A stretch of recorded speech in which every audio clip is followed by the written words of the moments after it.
Lord, make us instruments of your peace. Where there is hatred, let us sow love. Where there is injury, pardon. Where there is doubt, Faith. Where there is despair, hope. Where there is darkness, light. And where there is sadness, joy. O Divine Master, grant that we may not so much seek to be consoled as to console, to be understood as to understand, to be loved as to love. For it is in giving that we receive, it is in pardoning that we are pardoned, and it is in dying that we are born to eternal life. Amen. WESN.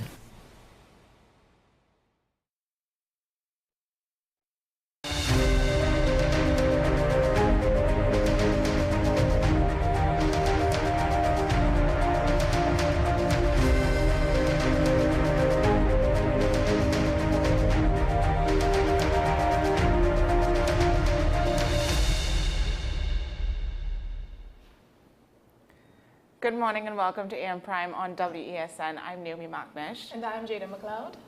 So today will be a very riveting show. Today we are joined by our very own Sean Michael Small, the host of Talking Point today. So the conversation that we'll be jumping in today is on Palestine. So we've seen the headlines, the footage, the statements, and the opinions. But too often, the voices of Palestinians are missing from the conversation. Today, that changes. We're joined by Yusuf Alilu, a Palestinian freelance journalist, political analyst, and documentary filmmaker, once based in Gaza, Palestine, now London. He has been working as a broadcast news correspondent and reporter for various international media outlets since 2007. He is the creator of the documentary, The Phoenix of Gaza, showcasing the real heart of his city.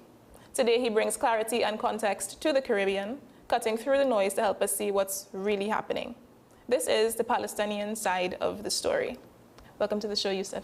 Thank you for having me. Yes, of course. Apologies, he was having to cut through the noise of my alarms. Yeah, this is the earliest interview I have ever done. Really? Yes. I think so. Well, we are so happy that you're joining us this morning. Yes. I'm thrilled. It's an honor for me to be in your country, in the Caribbean. I always wanted to visit this region, and my dream came true. Well, I mean, I'll speak for the girls. It's a privilege to have you because we could see the news, you know, internet, cable news, international news, but to speak to someone on the ground, right, to get that experience, because people could, you know, you could be passionate about something, but to some extent now, to truly know it. Yeah. I'm happy to be the first Palestinian Gazan actually to be present in part of Spain here in Trinidad and Tobago, because I had followers, I still have followers from this region, and I know somebody is already in Gaza volunteering. Yeah. Being present boosts the spirit of people here who show solidarity with our people, your fellow human beings, because we are now facing modern slavery, colonization. You suffered from this colonization in the past. So there is connectivity, there is something in common. And I was thrilled to see the Palestinian flag waved at some places, painted on the walls. People wear the Palestinian kufiya, which is the symbol of justice and struggle for freedom. And I heard about the demonstrations that were staged recently. So I'm happy to see Palestine lives in the heart of people here. Yeah, That's beautiful. It truly does. It really does. We actually have, what we can do is show the trailer for your documentary, just to give our viewers some context as to what we'll be discussing and unpack that a little bit. So have a look at this. I'm Yusuf Al-Hilo. I did not ask to be born a Palestinian. I just got lucky. Even luckier to be born in Gaza. I'm a journalist and filmmaker. Normally, I tell other people's stories. Today, I will tell you my story. After almost 10 years away in London, I went back to my motherland, Gaza, a city I grew up in. A city I know like the back of my hand. 2023, a year that will be documented in history until the end of time. I was fortunate enough to be able to capture the beauty of Gaza. before the world turned its back on it. This story will show the world the beauty of Gaza, the city of my childhood, the character, the resilience, and steadfastness of its people. On this visit, I ended up documenting a world that is no more, a world I want to share with you. I bring to you the Phoenix of Gaza.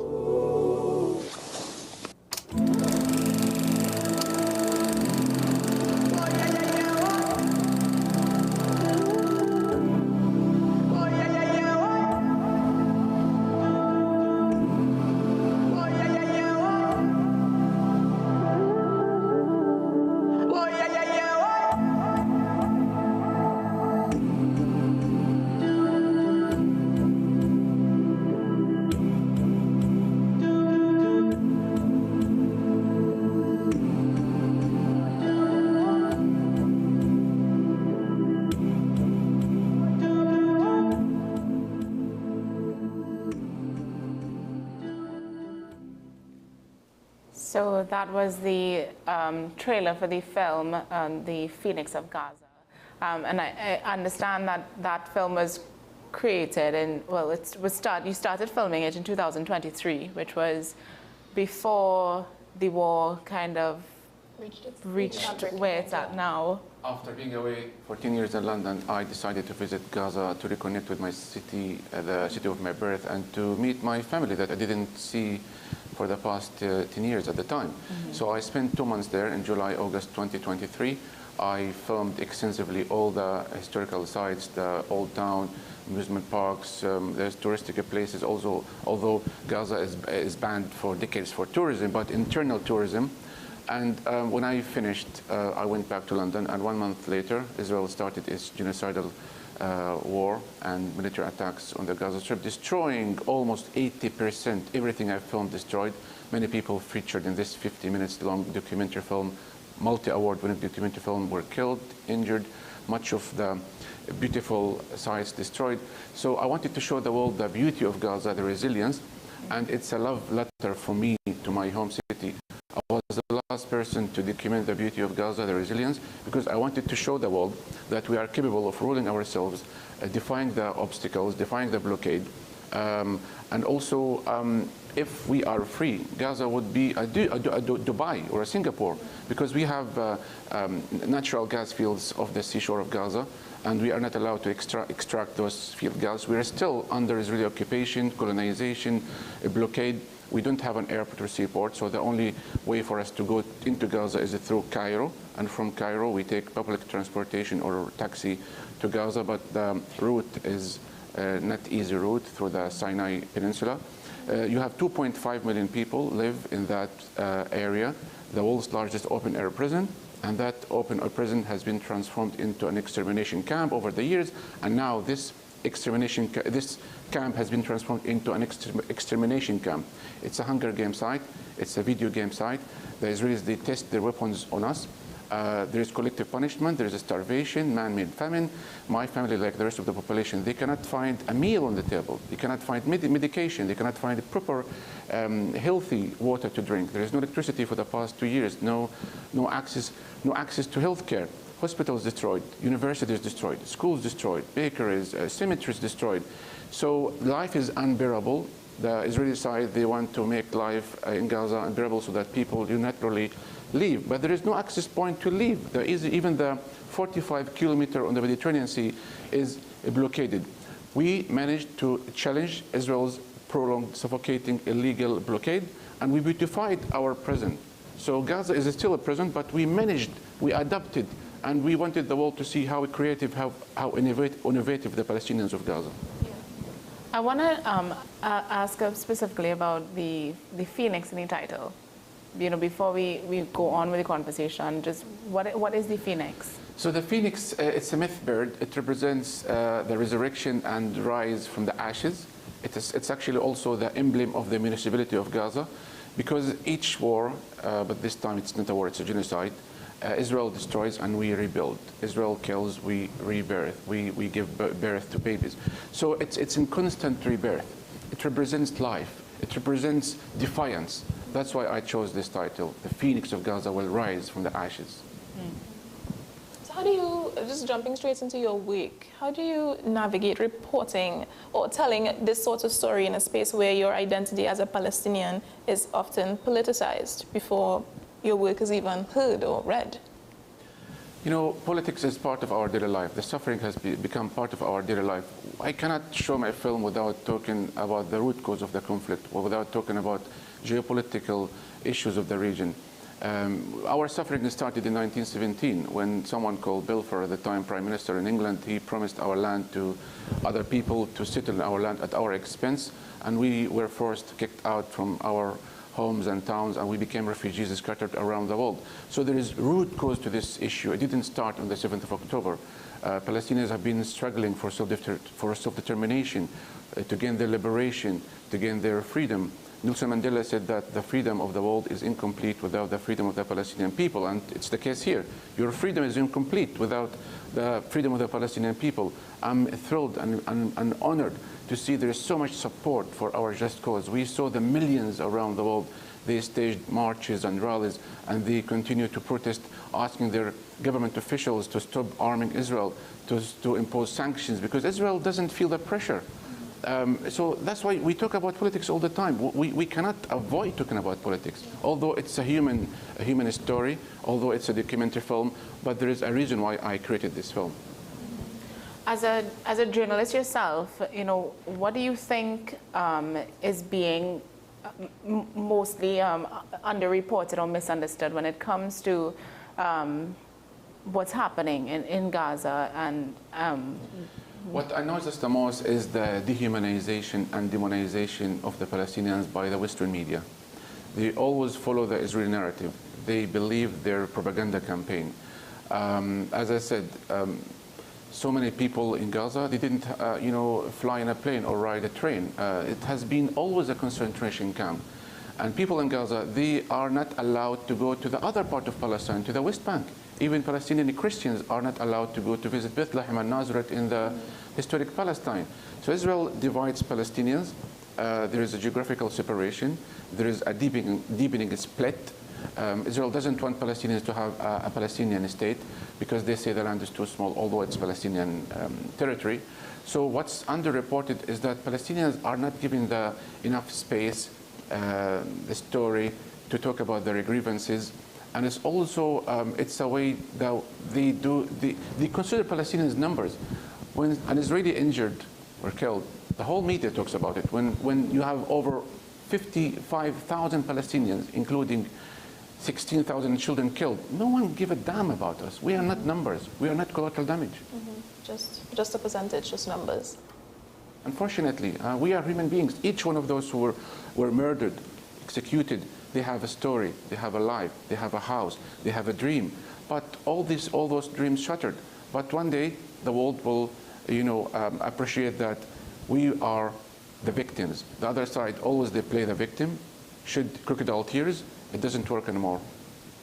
Well, is there any concern, because before this happened, of course, there was the war in Ukraine, which to some extent has Europe's focus because it's right on their doorstep. And then there's large-scale violence in Africa, depending on how you want to define it, as wars or armed conflict.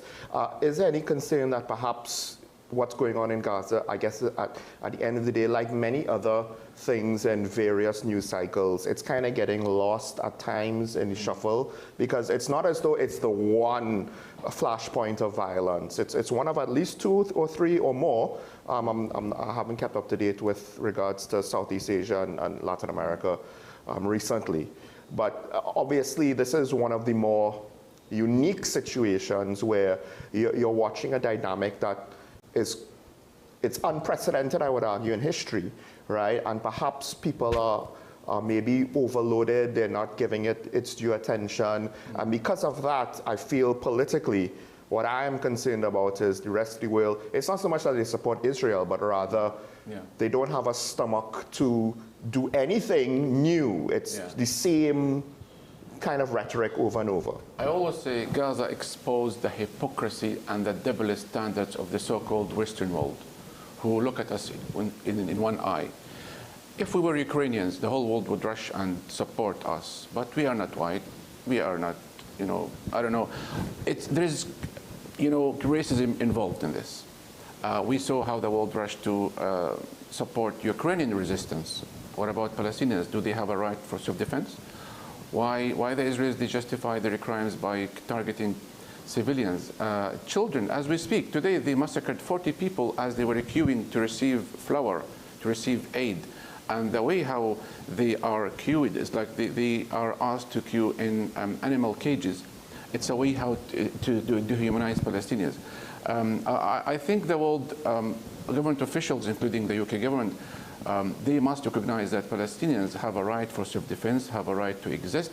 The Palestinian Authority recognized Israel's right to exist. Why the Israelis, they reject until this moment to recognize our right to have a state? The Western world can play a major role, but also I think the Caribbean, you can play a crucial role here because you suffered from colonialism, and I've heard that some planes stop over here to deliver arms to Israel. This must stop.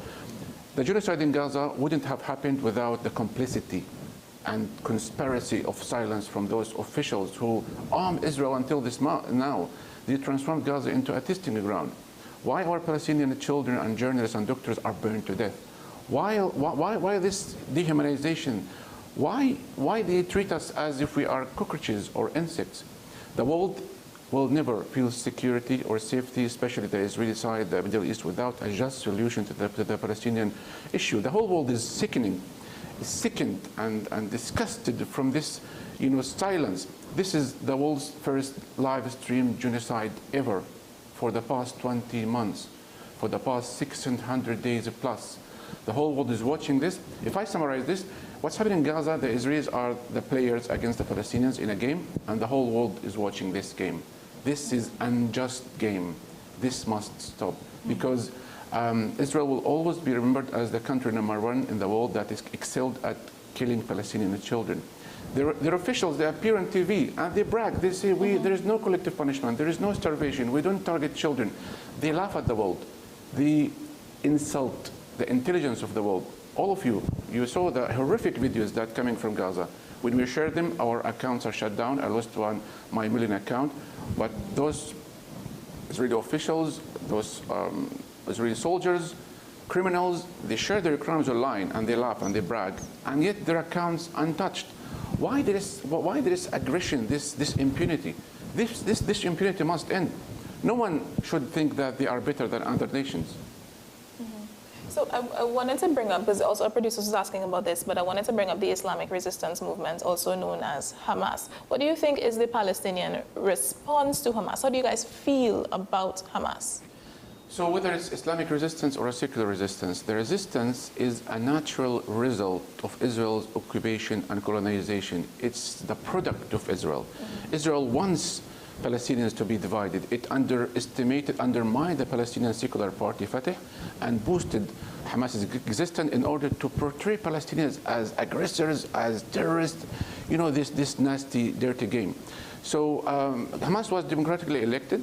Not all people support Hamas, by the way, but the West also, they acknowledged that it was the most transparent election in the Palestinian history. But nowadays, Israel tries to push Palestinians to kill each other by provoking Palestinians, by putting the blame on Hamas. What's happening in Gaza, Hamas didn't destroy Gaza. It's Israel destroying Gaza, Israel killing Palestinians, but Israel wants to put the blame on the Hamas. This is what you did. You have to pay the price. Palestinian people have to pay the price. And Israeli official last night, an American official as well, they say this is the equation. Release the captives, or you will be starved to death, you will be killed, exterminated. Is this how the so-called Western democracy and human rights work? Collective punishment is illegal under international law. Starving people is illegal under international law. But also, resistance is legal under international law. So why Palestinians are looked at as a terrorist? Nelson Mandela was described as a terrorist. The IRA in Ireland were described as terrorists. But yet when they sit down, with their opponents, they signed a treaty. They became peace dogs. We have a statue of Nelson Mandela in Parliament Square in London. So one man's terrorist is another man's freedom fighter. So the whole idea about the Palestinian struggle is that you have people have been suffering, struggling for self-determination, suffering from colonialism, oppression, injustice for 79 years. And these people will not raise the white flag. They will not vanish. We are the indigenous people of the land, and we're going to stay there, and we will have our freedom one day. What would you say to persons who believe, that the resistance in Gaza is partly to blame for the continued attacks? And this is as someone, who's been on the ground, seeing these civilian life and so on. How would you respond to that? So the Israeli army was formed out of Zionist militias, the Irgun, and they became the Israeli army later. Israel considered Palestinian resistance terrorism. The U.S. considered Palestinian terrorism. Those people who carried out that attack, they were orphaned by Israel, and they grew up and they picked up arms. Those people who carried that attack, they are refugees.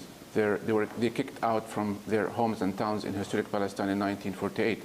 So you can understand why they did that, but they didn't console the Palestinian people. But at the end of the day, why killing an entire nation, collectively punishing an entire nation because you have a problem with a certain political party, Hamas? Hamas can be erased tomorrow. You will have another Hamas. You will have a third Hamas. So back to square zero.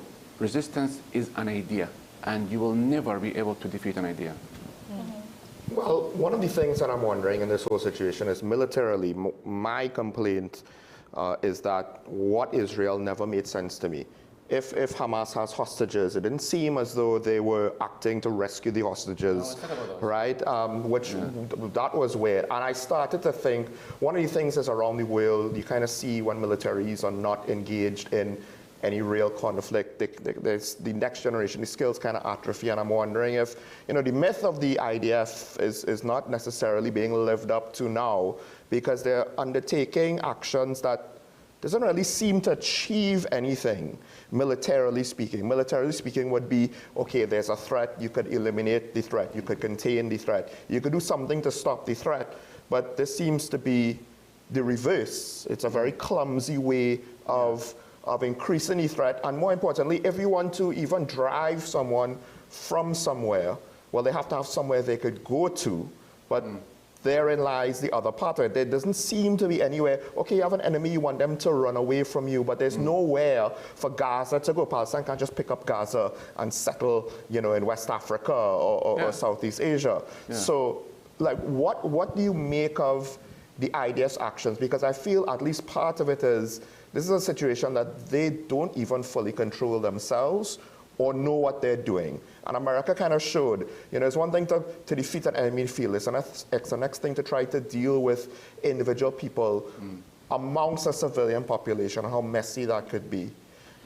Even Netanyahu himself, Israeli officials themselves, they know it's not about the hostages. They know they are lying to the world. The whole point of carrying out this genocide is to ethnically cleanse the population, to drive the population out of the land, because they suffer or they are worried from the demographic growth of Gaza's 2.5 million people. Israel, as an occupying power, is obliged under international law to look after the welfare and take care of the population under its occupation. They killed many of their hostages, and they know that. They bragged saying that Hamas using people as human shields. Israeli officials, they use Palestinians as human shields. They put some bombs on them and they direct them where to go. The drones monitor them, go under that building.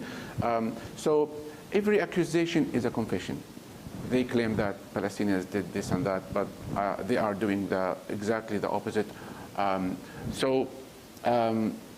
They had many offers on the table. During Biden era and now during Trump era, Israel rejected that. Netanyahu wants to stay in power. He's clinging to power because the moment the war ends, the genocide ends, he will go to prison. He's accused of corruption scandals. And he's prolonging the genocide. He's putting obstacles. He's dictating his conditions on the Palestinian side to make it look as if the Palestinians rejected that. By the way, we have Palestinian hostages held in Israeli jails. We have around 300 Palestinian children, women held without a trial or charge, and those are hostages. They were abducted from their houses We have over 12,000 Palestinian political prisoners. Why Palestinian lives doesn't matter? All lives must matter. Why the Israeli side, they think they are God's chosen people? Who gave them that luxury?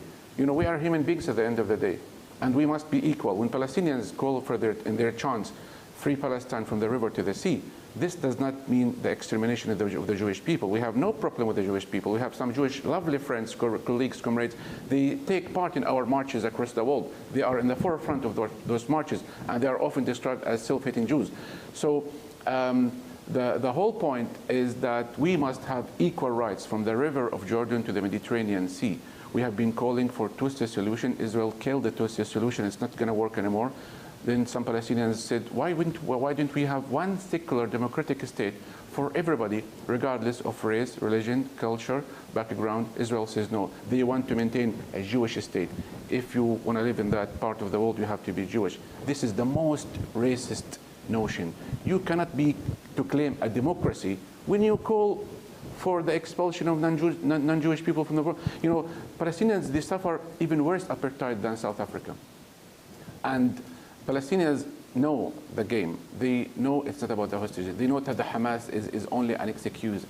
Israel wants, the whole point, Israel wants to extort, blackmail the world, blackmail Germany, to shed crocodile tears, to play the victim in order to gain sympathy and to gain support, and always to play the victim to say, oh, they're killing us, they try to exterminate us. It's not working anymore. The world knows what's happening now. But how true would you say that Palestine, unfortunately, is caught up in the wider geopolitics of the region, where to some extent Israel perceives itself as surrounded by enemies and has engaged in wars with all neighboring nations? So now, honestly, what I think is happening is, you know, violence is committed, and again, they're not going to go and look for the few. They're going to just kind of clumsily deal with it with how they've been dealing with, because they haven't actually fought an actual war against an army. Now they're hunting people in civilian populations, but they're not actually, it doesn't seem like they're achieving anything, right? But the politics, though, it's more than just Palestine and Israel. Now it's the question of, it's Israel, whether some people might think it's for survival, some people might think it's for control. So that kind of led, I wanted to ask, and I could kind of piggyback off of what Sean is saying. You know, if we could go back in time a little bit, like what, in your perspective, do you think would have been some of the historical turning points that led to this cycle of violence? So Israel was planted in the heart of the Middle East, in the heart of the Arab Muslim world, in order to become a colony, to control the resources, to control the region. Some people consider Israel as the state number 51. Why doesn't Trump take Israelis and, you know, why it's only the Palestinian side who has to leave, who has to vanish, who has to exterminate it? The whole issue started, it's an award. Palestine, Israel is an award to the Jewish people following the Second World War. To award them for being the victim, for taking part in the war against Nazi Germany. We were not responsible for the Holocaust, yet we are paying a very heavy price. And Israel should be the most merciful country on earth because they suffered persecution in Europe. But now they practice evil against the Palestinian side. You know, there is nothing justifies a genocide. Nothing justifies killing children, killing civilians. Women give birth in the streets, destroying houses. They don't allow the delivery of aid, food, milk for babies, tents, caravans. Gaza is a demolition site. If you look from Gaza from the air, it breaks my heart when I watched my documentary film, how Gaza was beautiful, and now it's destroyed. So it's a political goal. They want to scare other countries in the region. They want to kill the spirit of resistance in the region. They want to assure that American interests are protected in the region. That's why Israel is a scapegoat, is a scarecrow. They want to scare anybody who rise up and say, we want freedom.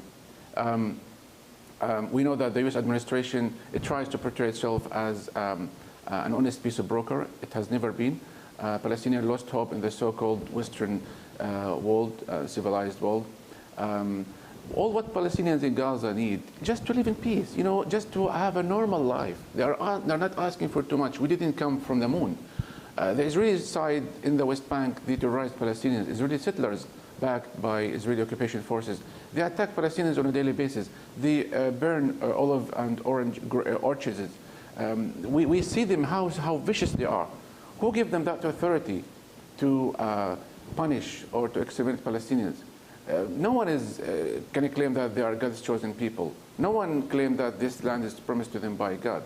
You know, we are the indigenous people of the land. And the Israelis, they have to realize that they will never feel safe or secure as long as they oppress their neighbors. We are willing to accept them, although they occupy our country, but they are not willing to accept us. This is the thing.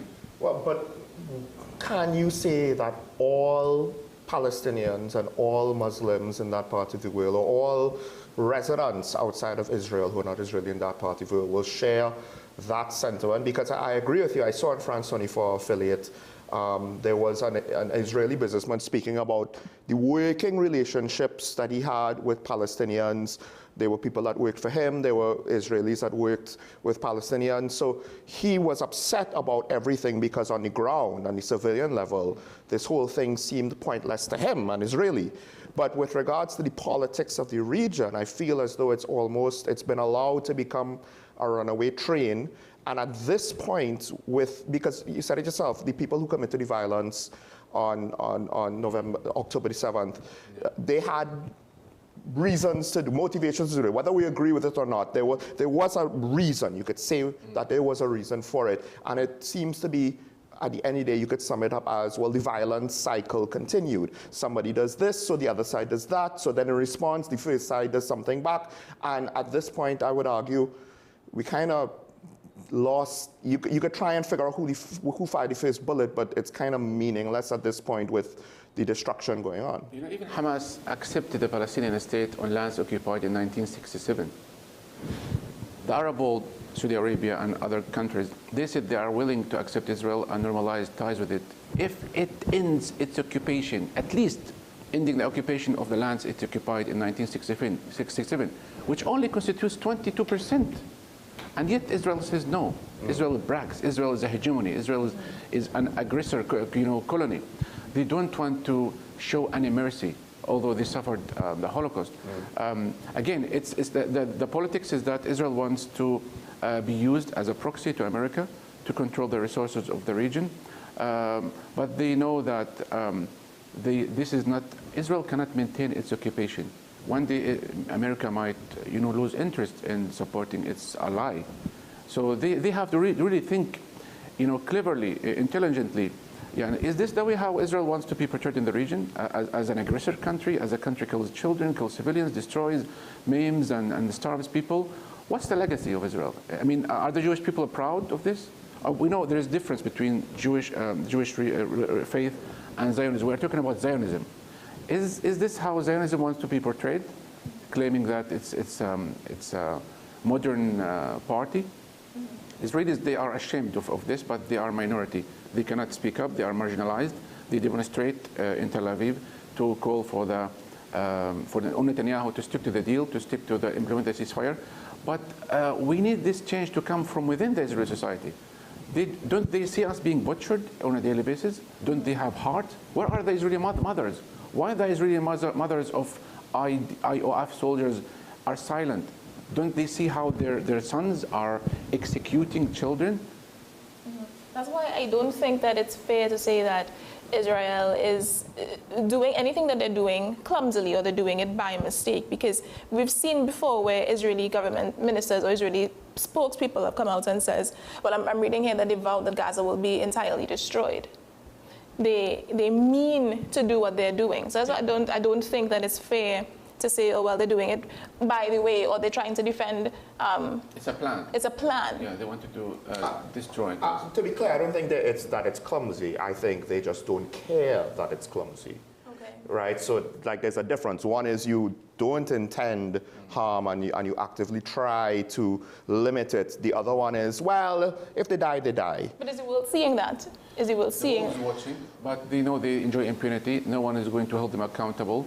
They can come up with all sorts of justifications, falsification. They have a propaganda campaign. They are looking for Hamas. We are tired of this script. Hamas. Yeah. It's just empty talk, it doesn't lead us anywhere. They know that they are hated now. They know that Palestinian flag is the most famous flag, and the most hated flag is the Israeli flag. They know that the world is sick of them, but yet they continue. Why? Because they enjoy the impunity. They have America backing them. But for right now, America isn't going to continue to do that for very long. That's it. American tax money goes to Israel. Why? I mean, I was struck by this statement that Israeli American officials, they say that if there is no Israel, we are going to create Israel. What does this tell you? They want a force, a colony, to be planted in that part of the world in order to, again, control the resources to be based for American, wars. So what I'm going to say is that I will continue with my screening of my film. Tomorrow I'm going to Barbados, and 2 days later I'm going to Grenada, and I will continue my international tour across the world, across Europe, because I'm taking Gaza with me, showing to the world. I carry the burden, I carry the suffering, I carry the love of my country in my heart, in my mind, and I toured the world. I wanted to show you how beautiful Gaza was, how resilient people of Gaza was. We will rebuild Gaza, and I'm happy to answer questions and to engage and to influence people and to reactivate and to re-engineerize people's morale and steadfastness, because people somehow they lost interest because they are silenced. People are saying, why should we protest? I know some people started to lose faith and hope that what demonstration is going to change. It will change, it will raise awareness, it will show officials that there are some people angry. Officials who are elected, they must feel the pressure. They must do something. They must expel Israeli ambassadors from here. This shouldn't go unpunished. The Israelis, as long as there is no sanctions on them, they will continue these aggressions and wars and atrocities against the Palestinian people for generations to come. How many more Palestinians have to be killed? How many more houses have to be destroyed until the so-called civilized world, the UN Security Council, the ICJ, ICC, I know they are taking good steps, but they cannot impose their decisions. Why? Why is Israel so special? So to talk about, going back to Hamas a little bit, what is the plan for after? Because I know that Israeli officials said that as long as they're in charge, Hamas will never rule the Gaza Strip. But what do you think is the end goal of Hamas? So the end game here is that Hamas said they are willing to step down, but they need first assurances that Israel is going to stop the genocide. The captives in their hands are the last leverage card. If they release them, Israel will continue the war. It will continue to kill Palestinians. So it wants just assurances. In the genocide, allow aid in, allow construction materials in, and withdraw your forces back to the security fence. Netanyahu says no. Netanyahu is an arrogant person. He's the most far right-wing official. He's a fascist. Even some people accuse him, describe him even worse than Hitler himself. Because the way how he viewed himself, he has an ego. He doesn't listen. He doesn't accept the consultations and advice of his American counterparts, for example. They are sick of him. He's out of control. He knows that he will go to prison. That's why he's clinging to power. So the Palestinian Authority, the secular party, they said they are willing to take control of Gaza. But it seems even, a number of Arab delegations were prevented from going to the West Bank. And Saudi Arabia, Emirati government officials, they were shocked. Is this our reward? We normalize ties with you. Why you are preventing us? So this shows that Israel is not interested in peace. It doesn't believe in diplomacy anymore. So now what people in Gaza need, they need an end to this genocide, an end to the siege, and an end to the occupation. Because if Israel doesn't end its occupation, again, we are going to suffer. So there must be an ultimate, solution once and forever in the occupation. Before we get to the solutions, I wanted to touch on how the everyday people of Gaza living, because this is one of the things when I think about Venezuela, when I think about Ukraine, when I think about certain parts of Africa, like academically it's interesting. On a human level, it's extremely concerning and tragic because, we here in the Caribbean, we have different problems and nowhere near that scale. Nowhere near that severity. So what is it like? Because we honestly, even people who support Palestine, I would hazard to say that they don't fully understand. We don't fully understand. We can't connect. So an average person in Gaza lives as the following. My family, for example, Half of the family divides themselves. One go to sleep, the other one stays awake in case there's a house was bombed. They can rescue. They can take, nowadays they only live on food cans. They have to grind animal feed in order to make it to flour and bake bread. They have to queue in long line to go to the toilet. They have to queue in long line to fill their water gallon. They have to contend with the buzzing drone of the Israeli military warplanes. They cannot have a normal life. You are under constant stress and trauma and psychological impact 24/7. You cannot have a proper night of sleep.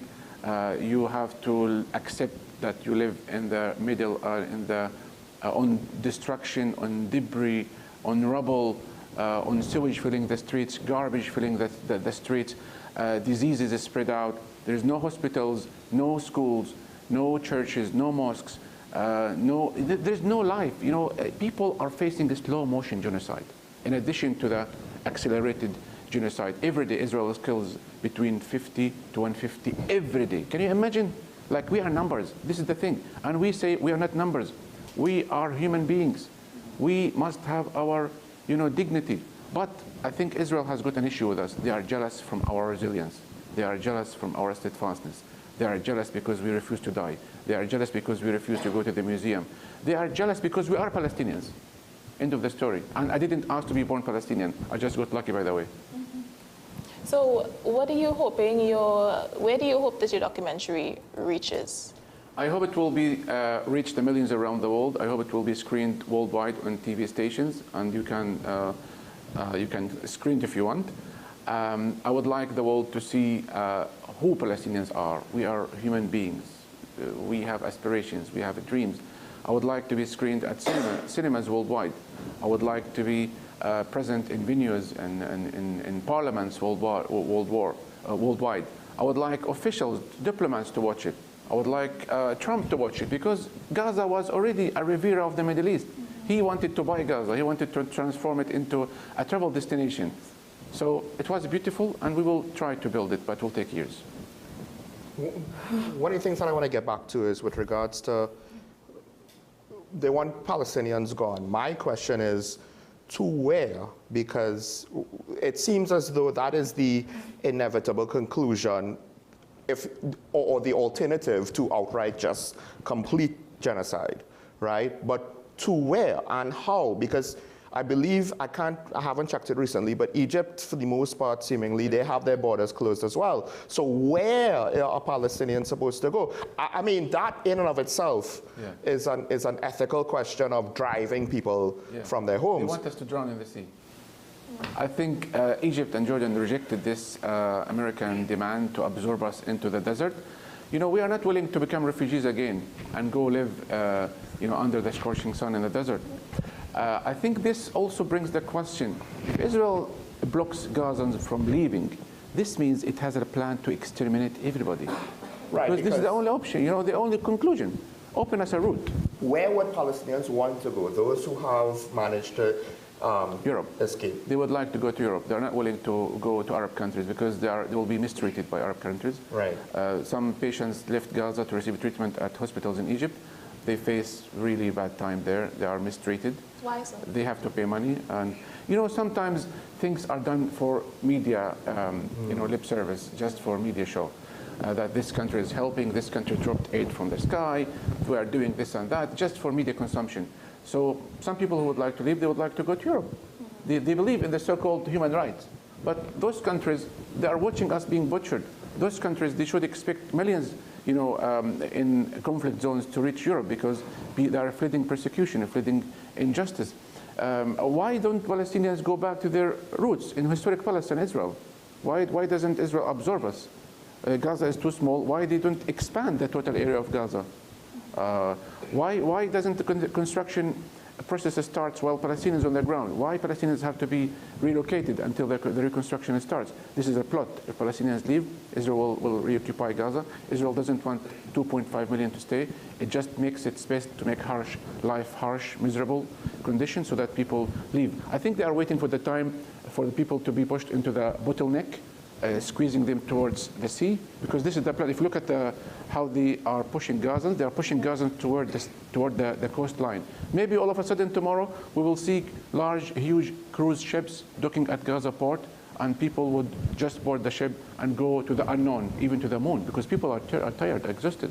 So even on that, I was watching a video by a Palestinian journalist, Bisan Auda, and she was saying, this was, I think it was last year, where the Israeli government, they were dropping pamphlets from the sky that told Gazans where to go so that they won't be harmed, because they were only targeting Hamas officials. But then when the Gazans or the Palestinians would go to whatever area they said to go to, they would then bomb that area. Yes, there is no safe place in Gaza. There are no bunkers. And the Israelis say, why don't Palestinians buy bunkers? It's because you bomb everything.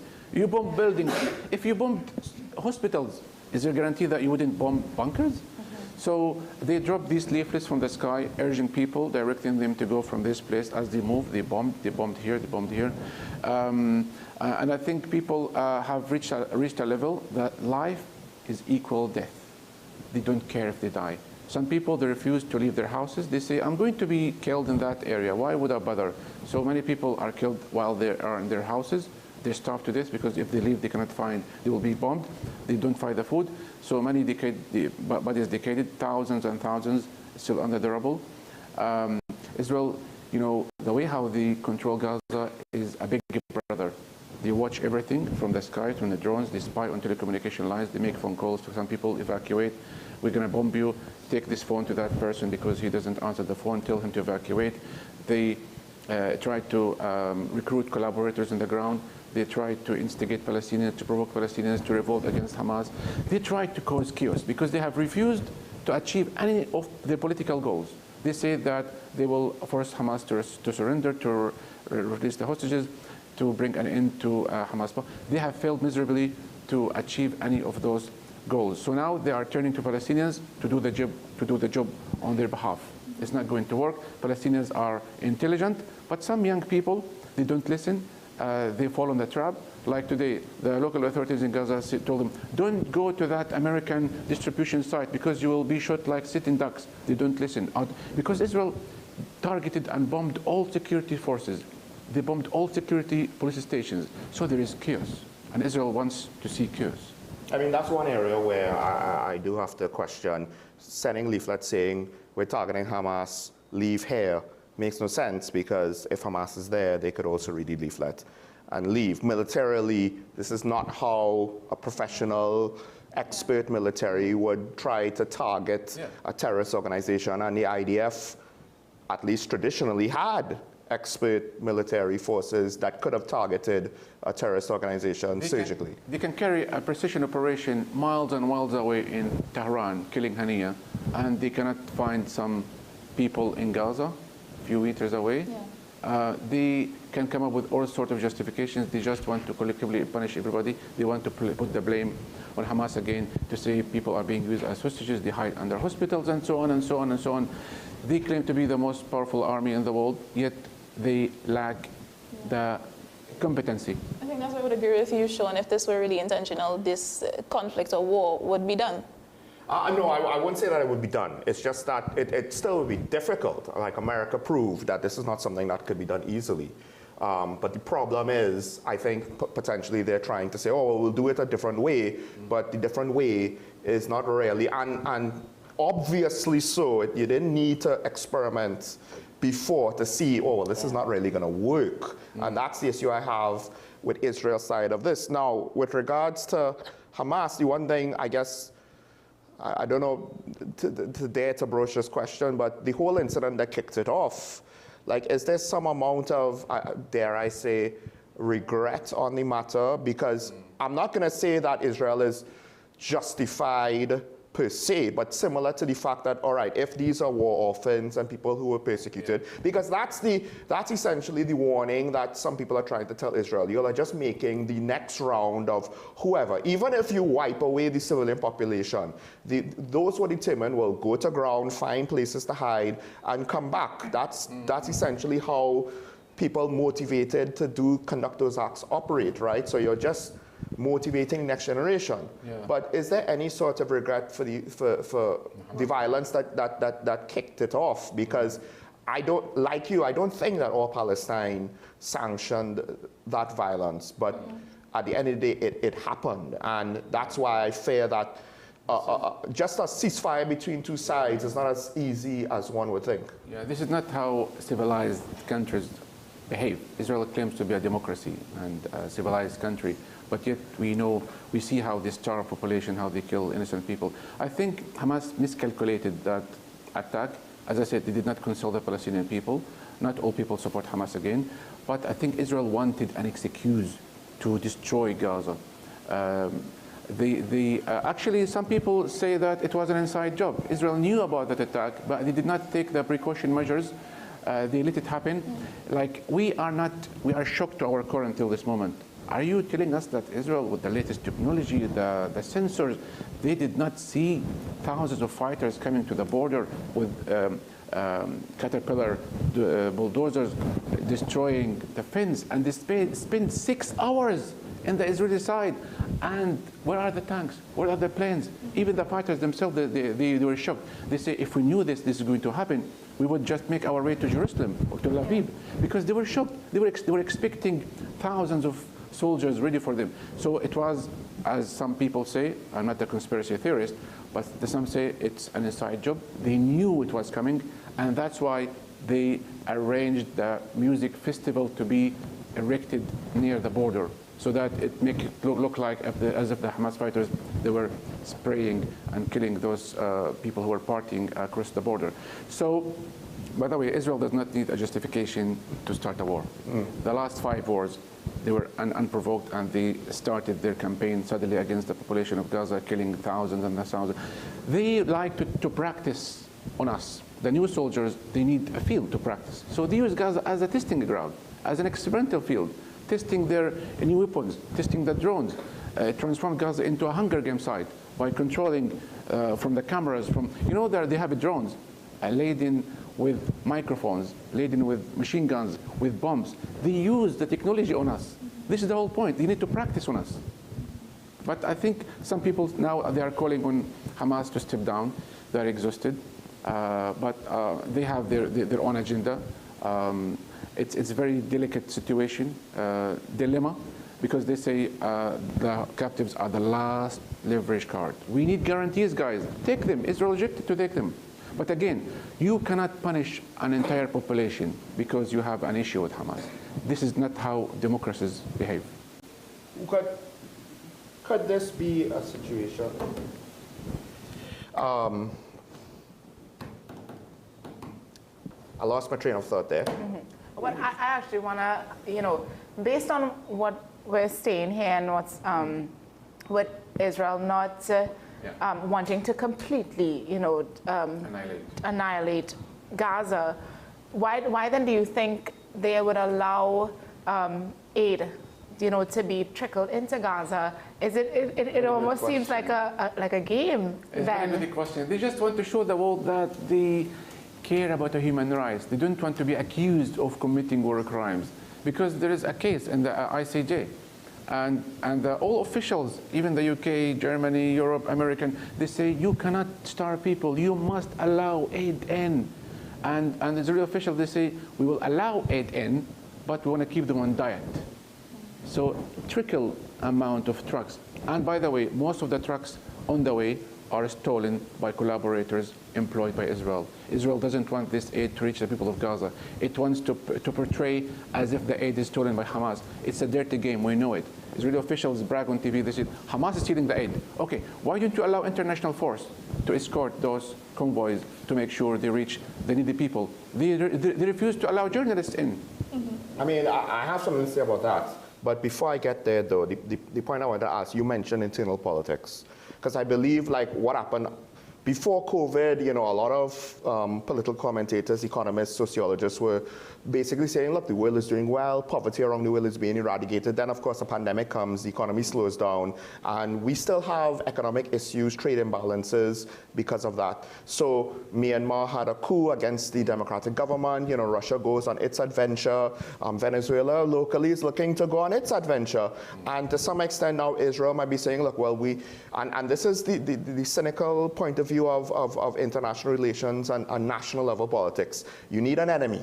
Yes. You need something to rally the people behind and say, blame them for all your problems, right? And ironically, of course, that was the Jews in Germany before World War II, but now you mentioned Netanyahu, he needs the war. Do you think that to some extent, because his election and everything seemed to be very, very sketchy from the outside looking in, so could it be that, look, he needs a conservative issue as a conservative politician to kind of keep hold of power, and that's part of the reason why I would argue to the IDF again is not what it was. So he could manipulate the situation a lot easier than say back in 1960 something or 1970 something when they didn't have so much leeway to do whatever they wanted. Israel always wanted a boogeyman to blame. Israel, remember, from the very moments of its inception, it was erected and established on violence, committing massacres, making Palestinian refugees. They burned 500,000 villages at the time in 1948. They expelled around 1 million people. They practiced terrorism against the Palestinians in order to steal the land. So they always wanted an excuse. There is internal problems and racist, ideology inside the Israeli society. There is racism within their own country. From white Jews against black Jews, for example. So they unite the Israeli society against an enemy, against a boogeyman, against Fatah. It was before Hamas was Fatah. Sometimes the PFLP. And who knows, they might allow a new Palestinian party to be established. They might push for this establishment of this Palestinian political party. Israeli officials, they use Palestinian blood as a fuel to their election campaigns. If anybody wants to reach power, he has to prove that he's willing to kill Palestinians. He's willing to annex more lands. He's willing to appease the settlers, who are the most vicious elements of the Israeli society. So Palestinians, unfortunately, are burned, are used as for the election campaign. And we say, they can do all sorts of oppression against us, but they will not able to break our morale. There is an argument that the world has become desensitized to what's going on in Israel and Palestine. But what do you think your personal response would be to journalists or the international media community referring to the whole incident as a conflict and not necessarily a genocide? This is a symmetrical conflict. It's not between two equal armies. You have an occupying power, the fourth powerful army in the world or in the region, a super, a nuclear country, attacking defenseless population with a few thousands of people armed with the Kalashnikovs. And when Israel has added a new condition, by the way, they want Hamas to lay their arms. What kind of arms? They don't have tanks or planes. It's just pistols and Kalashnikovs. Is this the way how you want to prove your point that you want Hamas officials to be expelled? They are part of the Palestinian people, by the way. They are not aliens. They are not Daesh or whatever. So the Western media is hypocritical. They say this is a Hamas-Israel war. It's not a war. It's a genocide, and it's not Israel versus a Palestinian state. Israel versus a few thousand Kalashnikov, fighters. The issue is that they can come up with all sorts of justifications, and the Western media absorb the Israeli narrative. And why don't journalists and media corporations in the West, I'm focusing on the West because they exported civilization and human rights to us, why they don't call for the right to be present on the ground to report on Israeli atrocities? Because Israel says these are Hamas statistics. Okay, fair enough. Why don't you allow health officials, international journalists to go and speak to the people and produce stories? They want to impose a media blackout. So I'm just reading here, Hamas, the Palestinian group Hamas, has said towards the latest ceasefire that there's no guarantees to end the war. That is the reason why they did not come to the table, did not agree to the latest ceasefire agreements. Hamas, they have softened their demand. They made many concessions according to what I'm watching and observing. The Israeli side, they add new conditions. American Witkoff, the new official, he acts on behalf of Israel. America now and Qatar mediate this ceasefire agreement. So there is an imminent acceptance of this new ceasefire, because the first one was fragile. We knew it was going to collapse. I think Israel wants to tailor, or the American mediator, he wants to design and tailor this ceasefire to serve Israel's interest. They don't want to appear as if Hamas managed to impose its conditions. They want to force Hamas to release all the hostages at once, which Hamas agreed. But the only condition, the only demand that Palestinians resistance asking, we need an assurances that Israel is going to end the genocide. You cannot continue for killing Palestinians forever if you have your own hostages. Israel says no. They just want to have a free will to go at will, kill, destroy, maim, blockade. This doesn't work. And now, by the way, as we speak, Palestinian army is suffering casualties. So even if they go deeper inside Palestinian cities, they will lose soldiers. And this proves the point again that military pressure will not force Palestinian resistance to release the hostages. Only through agreements. Yes. Is taking casualties? Okay. Yeah, IOF. Through diplomatic agreements, this can be achieved. Because yesterday they suffered 3 casualties. This is what they announced. Normally it's double or maybe triple. Yeah. So they know that, you know, this is a war of attrition. It's useless war, genocide. Palestinians, okay, they can kill, destroy, but Palestinians are sticking to their demand in the genocide. I have a wild theory I want to just introduce, because similar to how I kind of don't see the point from the get-go of how the IDF conducted things when Hamas had hostages.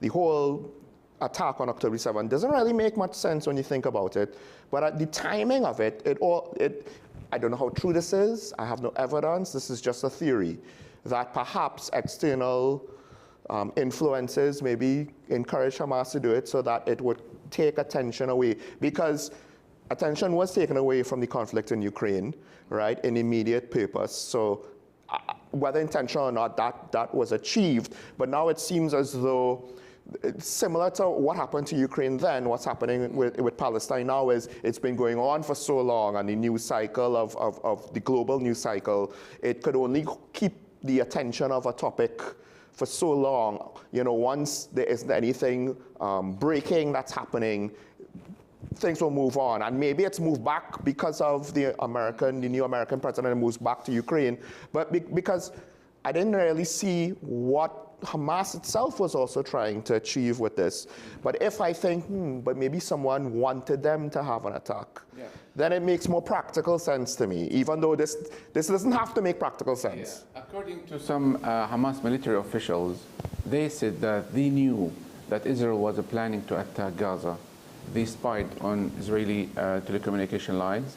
They are very intelligent people, I'm telling you. They managed to intercept the signals of Israeli army officials, especially called Gaza Military Command, which is across the border of Gaza, that was responsible to cause mayhem and attack Gaza all the time. So they received intelligence, Hamas, that Israel was planning a fierce war against Gaza to eliminate Hamas officials, Haniya and the rest. And because they were able to grab the secret map of the tunnels underground Gaza. So Hamas knew about that, so they wanted to start the attack before Israel attacks them. Okay. And Israel knew about that, but they didn't believe. They said, Hamas, really? I mean, because they didn't stage resistance activities for almost 3-4 years. Yeah. And Israel got they say, oh, Hamas is only after money. They are not interested in military activities, and Israel was targeting the Islamic Jihad and not targeting Hamas. So they thought, okay, Hamas is our friend now. So Hamas defeat them. That's why they are angry. Okay, we knew about it, but we didn't act. Okay, now this, looks them like they look like embarrassed, because So can we theorize here on this table what the American interest is in Israel? To be honest, I'm not entirely sure anymore, because I think it's competing. There's Israel internal politics, there's European internal politics. I fear Europe doesn't necessarily have the stomach for more refugees, because they irresponsibly took too many refugees from other parts of the Middle East without a plan. So now, you could take refugees with a plan, but if you do it without a plan, willy-nilly, then the consequences are kind of yours to bear. But unfortunately, Palestine will bear that. But American internal politics, even Biden kind of had to face a situation where I feel the Democrats didn't know what to do. You know, you had one arm is saying support Israel, the other arm is saying support Palestine, and I feel Biden was not up to the challenge of making a decisive decision. And I feel like the international community is refraining. They lack the will to make a decisive decision. We know that the Zionist lobby is very active in the United States, and they, all the time, they make sure any president comes to power, he must express his allegiances to Israel's right to exist and support, military support, financial support, and so on, because Israel is a spoiled brat. You know, America needs Israel in the region, as I said, we keep repeating this point, because it wants to control the region, to steal the resources, it wants to control the masses. Now it seems like Trump is more of an isolationist, which is a weird stance for a conservative to take. And at least has been a bit more decisive with Netanyahu's administration. Netanyahu disrespects Trump. So Trump has an issue now because Netanyahu doesn't listen. And because all the money that America supplied, all the financial, logistical support, all vanished on the 7th of October. So all the years that Israel was supported by America, few thousand fighters, they managed to shatter that image of as a superpower in the Middle East. So that's why Israel feels embarrassed. It wants to restore its image. It wants to restore the so-called power of deterrence in order to scare other regions. So on that day, Hamas was hoping that Iran, Hezbollah would join the battle, but they didn't. So it felt isolated, and there was a plan to, you know, but until now, 20 months on, they still resist. They didn't carry the white flag. An Israeli official, Ehud Barak, he said if I was Palestinian, he would fight the invaders. So even the Israeli officials, they actually have respect for Hamas because they refused to raise the white flag for 20 months. Can you imagine? No weapons coming, no food. You are exhausted. You are hiding in bunkers. You know, there is so much pressure on them. But you know why? Because they have belief. They believe that this is a just cause. Whereas the invaders, the Israeli occupation forces, mercenaries, they come from different parts around the world, paid a few $1,000s a day. They come for a job. They don't have connection to the land. Palestinians have connection to the land. But even with that, don't you think, you know, because my mind is kind of going to this ceasefire, so the recent ceasefire proposed by the U.S. and Hamas, you know, wanting a guarantee before they come to an agreement. Do you think, you know, if I get what you're saying, you know, that Hamas, they have belief and they, you know, believe in Palestine, but not coming to this agreement or not, you know, agreeing, then it's prolonging, you know, even if not knowing whether or not Israel is going to uphold their side of the agreement, there's still some sort of chance you have to take, you know, just to end it and give the people a chance. The Palestinian people are the weakest link. Israel is the powerful party here. They kill every day. They put the pressure every day. And people tell Hamas, just accept it. I don't know. They have their own thinking. Because people are losing their lives every day. And America and Israel, again, they make this deal to be in Israel's favor. And every day Hamas rejects this offer. More Palestinians killed, more destruction is happening. We don't know what's happening behind the scenes. Maybe they are, you know, talking to other Palestinian officials. They are in the corner now, and they are under pressure to accept it. But again, they have their own reasons. They say, this is the last leverage. If we accept this condition, this means Israel will have a free hand to carry out its genocide again. But even if America gave guarantee, this guarantee could be useless because America would always support Israel's, you know, interest. I don't know why they are big-headed. Maybe they, as I said, they are there. I don't represent them. So, what do you think, or how? I lost my train of thought there. But no, I want to ask about. So you would have mentioned, you know, Hamas stepping down, right? What are the chances, or how high are the chances of that actually happening? They know that they are not welcome from their opponent, the Palestinian Authority, from Israel, from the West, from the Arab countries. They are willing to step down, but they are against laying their arms. They are against being expelled outside Gaza because how many people you are going to expel? Because if you are talking about an idea, In every house there's a Hamas supporter. But this doesn't mean that Israel has a right to kill everybody. Many of those supporters are peaceful. I mean, they are diplomatic. They are not armed. They are only supporters. They are not engaged in military activities. So there are so many questions. What is Israel going to achieve? And if Hamas is going to step down, then they need to be treated fairly. They don't want Israel to arrest them and kill them. But again, Israel will not give you its word. They might agree on a written document that they signed this ceasefire, but the following day they might come invade Gaza and kill everybody. So America has to show that it is really an honest piece of broker. The West has to come together. Europe has to play a role. Somebody in the world, China, Russia, they must force Israel to live up to its commitment, to respect its words. Because, you know, Israel has a history of repeating and violating its agreements with the Palestinians all the time. They refused the Palestinians' establishment of a Palestinian state by the year 2000, when they struck a peace deal with Arafat in 1995. So they have an issue of keeping their promises. That's why Hamas is stuck. So I came across some rhetoric, it's minority rhetoric for sure, but someone was saying that Palestine wouldn't exist without Israeli occupation. What do you say to something like that? It has been always called Palestine. Israel only existed in 1948. What does that mean? Even Golda Meir, a prime minister at the time, I think she was the second or the third prime minister, she said, I'm a Palestinian. She was carrying a Palestinian passport. Even Shimon Peres, he was carrying a Palestinian ID. So when the Ottoman left the region, the British took over, it has been always known as Palestine. We never had an army, but it was called the historic Palestine. And even in history books, there was nothing called Israel. Israel claims to be that they have existed there, the Jewish people in Palestine 3,000 years ago, and now they say 10,000 years ago. Probably in some years they existed 100,000 years ago. They can claim all kinds of justification, but it has been always known Palestine. Some Israeli officials, some Israeli Jewish people, academics like Miko Peled, he said the people live in occupied Palestine, the Jewish people, have to accept that they live on stolen land. The only solution is a Palestinian state, whether you like it or leave it. If you accept to live under Palestinian constitution, Palestinian state, you are most welcome to stay. If you reject this, go back to Europe, because all of Israelis, they have dual citizenships. So do you think that most Israeli people just don't feel comfortable, or they don't feel like they have that sense of independence over what they call Israel now, their own state, and that's the reason why it's like a form of insecurity, and that's the reason why they're lashing out like this? The Israeli society, as everybody knows, they are indoctrinated, brainwashed.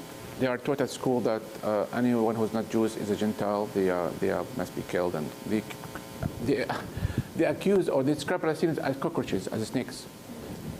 One bullet, 2 kills. They have this T-shirt of a Palestinian pregnant woman and a sniper, 1 bullet for 2 lives. They deal with Palestinians as a vicious enemy. Although we are the indigenous people of the land, we welcome them when they fled persecution in 1947. They came to Palestine. The ships docked at Haifa and Jaffa ports, and Palestinians welcomed them. But they didn't know that this is going to be our fate. They spit on the plate. This is our reward, that we welcome them from persecution. And now they are doing the same as what Hitler did to them. They should be more merciful. I can't understand the mentality. Yeah, That's me now. I can't understand the mentality. I think part of it is like when you want to vilify a whole group, we need to understand not everybody in Germany would have rightfully supported Nazism, but once you live in that, so similar to Palestinians, once you live there, you know, it's not like everyone thinks they're going to be the one lone dissenting voice in the wilderness when, you know, it's not true. That doesn't mean that you fully ascribe to the extreme behavior. But with regards to the politicians, one of the things that I fear is that, similar to when Trump speaks about Putin now, is like, I thought I knew the guy, I don't understand. I feel as though they're trying to negotiate peace in the Middle East as though, you know, it's how they negotiate in their politics in their own country when it's just relationship between people. And it's not that. It's reached a point now where both sides, I believe, are bitter, or at least the fighters on both sides are bitter, not necessarily civilians. And when I said that the rest of the world isn't decisive enough, I honestly believe that forget about negotiating peace. Who could guarantee that the fighting will stop? It only takes one. It only takes one irresponsible IDF officer or one Palestinian with some sort of vengeance, right? To just kickstart everything all over again. And I honestly believe some sort of armed intervention, and not just UN peacekeepers. Yeah.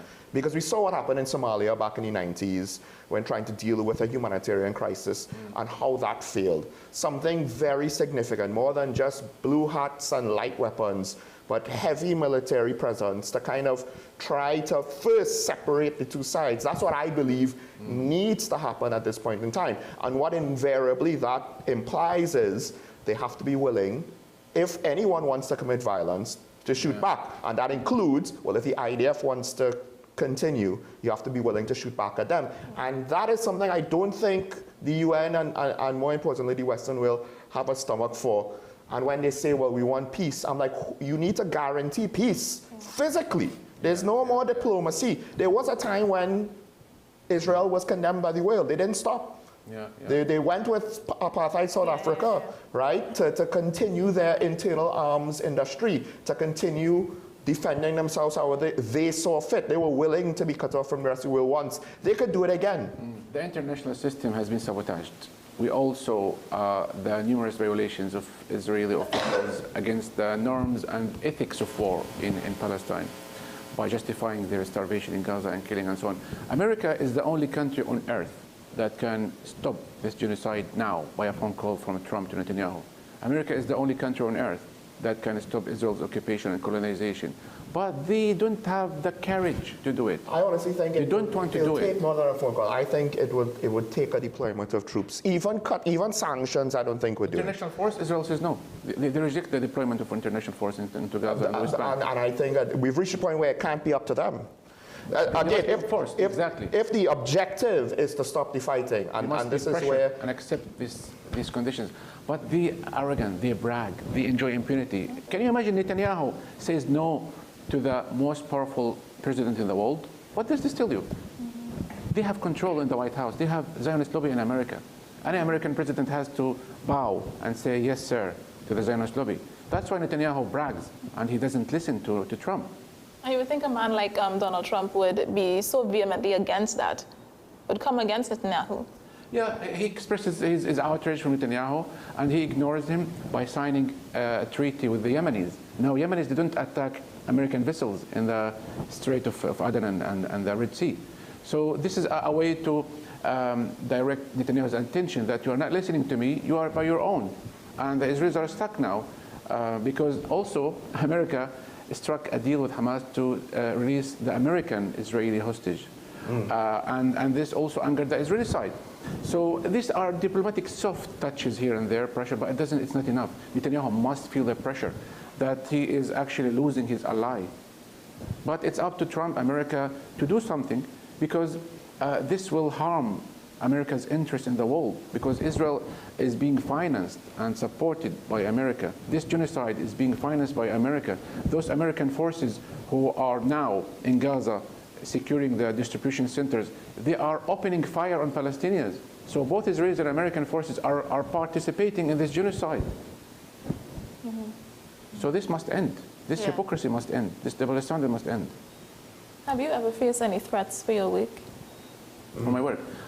All the time. You know, we receive threats from unknown, people because they are angry from our reporting, from sharing the truth. But everybody is facing threats in Palestine. Have you ever been scared for your life? Any credible threats? Not really, no. I mean, I'm a journalist. I'm not carrying a gun, but I'm just talking to the media. Some people would say your voice is a gun as a journalist. Yeah, I mean, the whole world is talking. Not me. Millions around the world talk about Palestine, so I'm not an exception.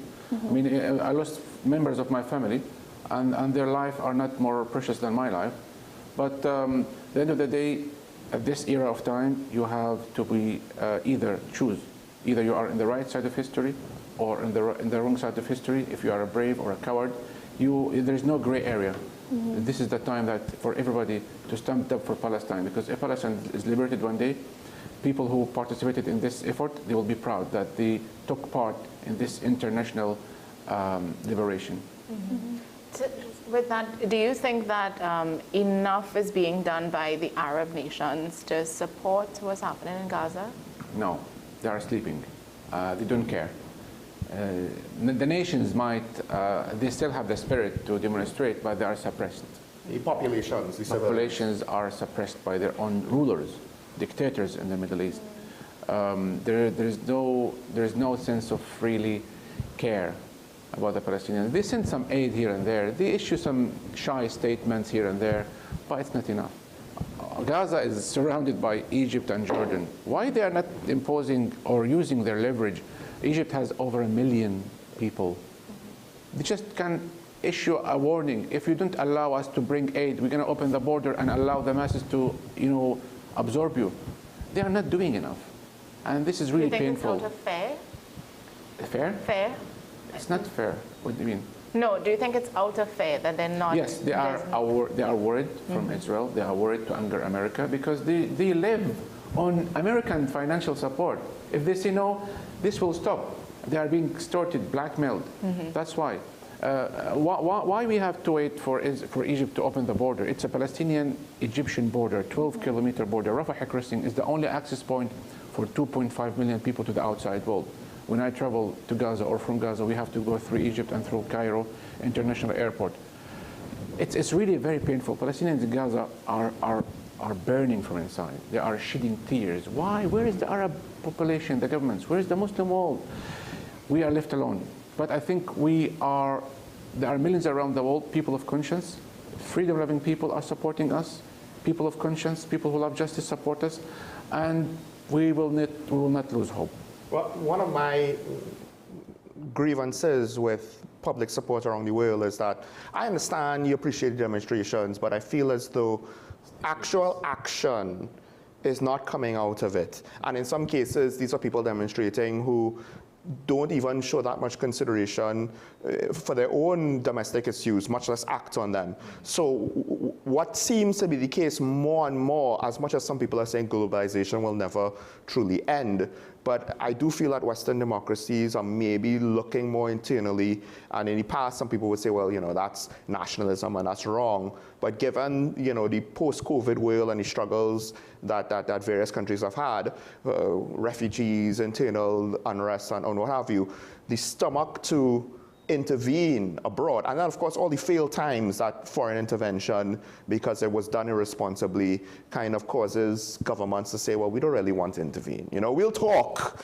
Our people want to protest. We hear you protest, and we'll protest too, and we'll protest in the UN. But again, no actual action. And that's why I got to my conclusion of some sort of physical intervention. But even then, I feel as though even the lip service is limited because look, Trump has an isolationist agenda. Is there any fear that if he continues down that path, it's not so much that America wants to support Israel, it's that he doesn't want to get involved in any of it.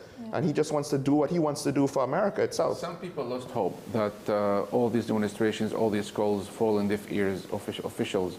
There must be, as you said, practical steps on the ground, actions speak louder than words. Recently, some Western officials, they started to issue some statements, a little bit harsh, but not to the extent that Israel would become afraid. They must feel the pressure. Sanctions must be imposed to let the Israelis know that this is the price that you have to pay. Participation of performances, musical activities, sport activities. Israel panics when there are calls to ban it from participating in the Eurovision competition song. They panic if there are some Palestinian flags at the stadiums where Israeli players are playing. So they feel the pressure, but not enough. There must be some concrete, practical steps to say, look, you cannot continue this oppression. You cannot continue occupying other people's land. You cannot maintain your occupation. That's why apartheid in Israel is worse than apartheid in South Africa. They must be held accountable for their crimes. So just to begin wrapping, if you had the world's attention for 60 seconds, what would you tell them that's featured in your documentary? Prove to us that you care about the human rights. Why it took us 7 decades to prove to the world that we are human beings. We are struggling for self-determination. The Palestinian people are not an exception. We would like to be in a free country. So prove to us that you care about so-called civilization, human rights, international law. This film is a message of love, a message of peace to the world, that Palestinians love life. If you watch the film, you will be shocked from how lively, bustling and hustling and bustling Palestinians in Gaza were, although they were living in a bigger prison. So I urge the world to look at Palestinians as human beings and don't listen to propaganda and distorted facts. You have your own research to do. The whole world is mobilizing to take action. Help us to spread this documentary film and to be screened worldwide. And again, your freedom is incomplete without the freedom of the Palestinian people, and free Palestine from the river to the sea, from colonialism, from oppression, injustice. Our children deserve a better future. So where can we find the film? How can we view the film? So currently it's not available online. I'm organizing screenings at venues, cinemas, community centers, universities worldwide. Anybody can get in touch with me to request a sponsor or arrange a screening, because the whole point of me being present is to engage with the audience and answer questions. Any plans to widen the scope of the documentary and the time? Yeah, I'm already received requests, and there's a number of upcoming screenings across the world, in Europe, as far as South Africa, the Maldives, Europe. Tomorrow I'm going to Barbados and then Grenada. I was in Spain, I was in Germany, I was in Bosnia, I'm going to Poland, Switzerland, Belgium, Isle of Man. There is so much interest to see the film because people want to see how Gaza was. The whole world see Gaza rebel destruction. They want to see before, how was it, how people were coping living in a bigger prison. And I always say, we always been living in a bigger prison, but we adapted and we decorated and beautified our prison. Is there any way we can watch another screening? Because I know you all had a screening here in Trinidad. Is there a way in which Trinidadians who didn't get a chance to watch that one can watch it I'm again? happy to come again if arrangements are made. Around 200 people plus, they came to the port of Spain, yeah, the auditorium, and it was really a great turnout. So I'm happy to come back to the Caribbean. I'm here in the region for 10 days, and I dedicate my time this summer to screen it in many cities around the world. I have email, info@thephoenixofgaza.com, and people can get in touch with me on my Instagram. And please support me by following my new Instagram account, because Meta doesn't like us to speak about Gaza, Palestine. They deleted my account with over 1 million followers. What's your Instagram? So alhelo.y2, because the first one was alhelo.y. So this is the backup, alhelo.y2. So A-L... H-E... H-E-L-O-U... Yes, .y... .y... Number 2. Number 2. And also the Phoenix of Gaza on for the film page. Also on X and Facebook. But also I'm heavily censored by shadow banned. Yes. Yeah.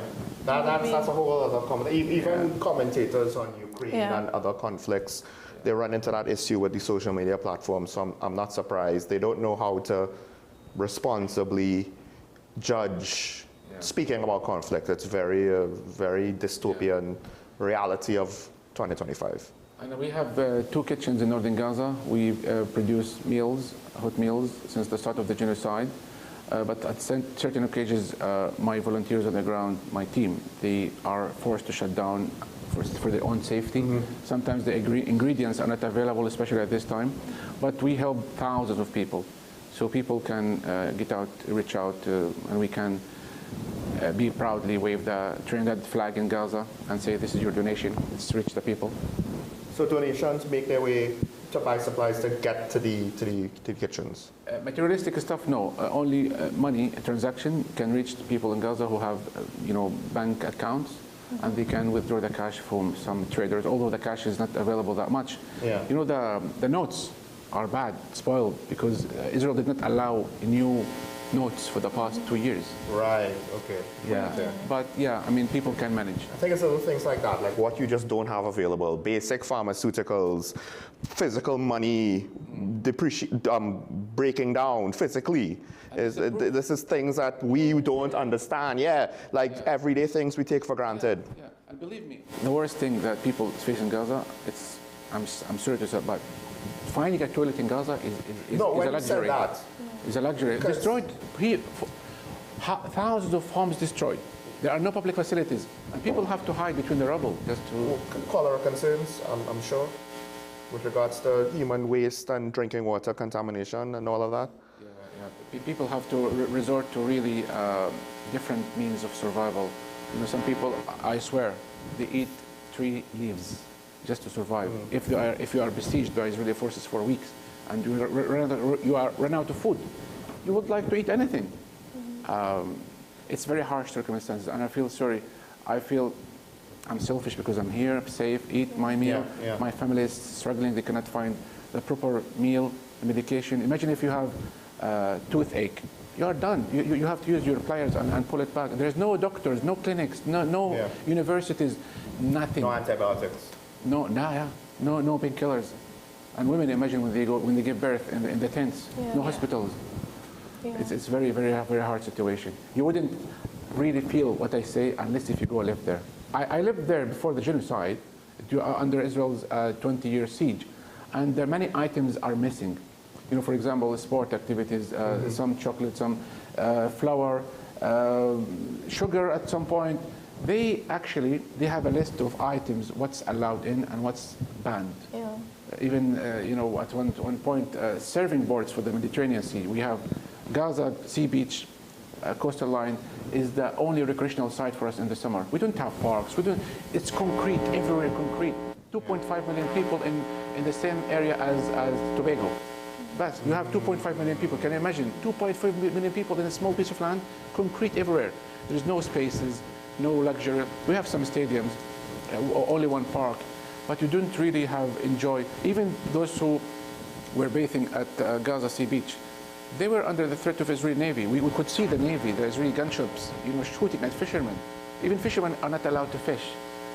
Farmers are not allowed to farm if the land is adjacent to the security fence. Because I say security fence because Israel has no defined borders. It's not a border between us, Gaza and historic Palestine. It's a security fence. It's not a recognized border. It's really the Hunger Games, it seems, based on what you're describing. They control the scene. Gaza is a Hunger Game site. If you watch the film Hunger Game, exactly the same. People surrounded with wires, with walls, being watched from cameras. I think some people assume it's like the Hunger Games itself, but you're speaking about like how the civilian population lived with. It's like a video game.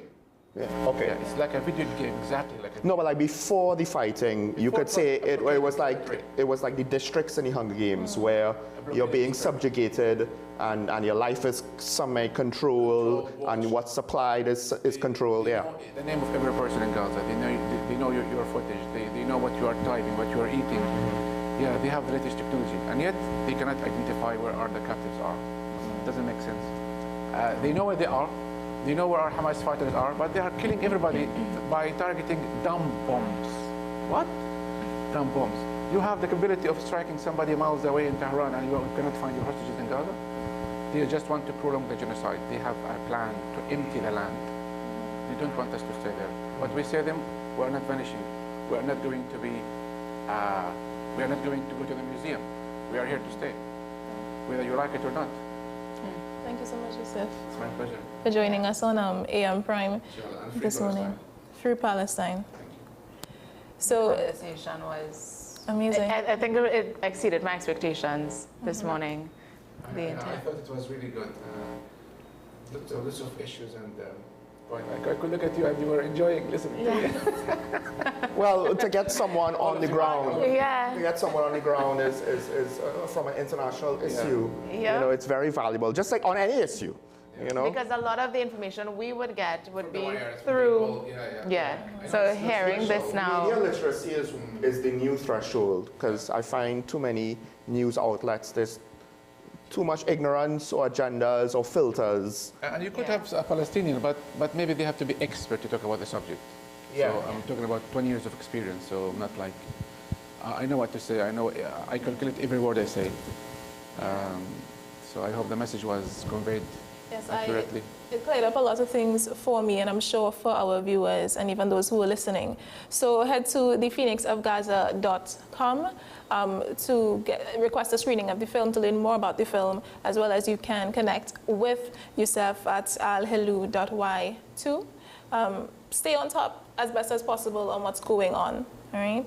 So as always, you can message us, you can engage with us on our YouTube, our Facebook, our websites. You can WhatsApp the number that you see on the screen, 682-9376, 682-9376. So if you have anything, any comments, any topics of discussion that you'd like to hear us talk about, you can go ahead and comment. And we would like to give a special thanks to Sean for joining us on the program this morning, waking up extremely early. Yeah, usually I don't get up this early and get here this early. So that's why my alarms went off. I top of sure that's when I normally get up. Once presenter was sacked because of that.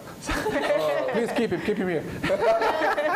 He was racing behind me, so I knew he was trying to get here on time. Yeah, no, he did well. So we do appreciate you joining us, and it won't be the last time. Hopefully not. It was a good discussion. Thanks for letting me. You're an knowledgeable person. All of you were great, and keep up the good work. Thanks so much. All right, guys. So, we're gonna leave you with this. Do today what should be done. Your tomorrow may never come. That's a quote by Harry F. Banks. So I think that's kind of, we could ponder on that throughout the day. If something can be done today, don't wait, because you don't know what tomorrow holds. I also wanted to add another quote, as he was talking about, Yusuf was talking about Nelson Mandela. One of his quotes was, for to be free is not merely to cast off one's chains, but to live in a way that respects and enhances the freedom of others. And when you were talking about his words, that's something that came to mind, so I just wanted to leave that with you as well. So you all got a double two-parter. A really special edition of AM Prime today.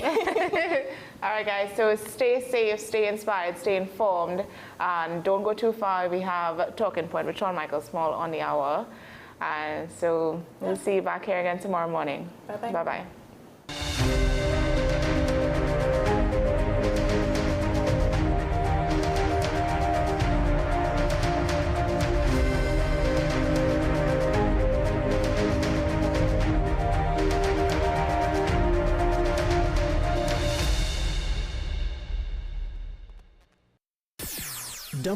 WESN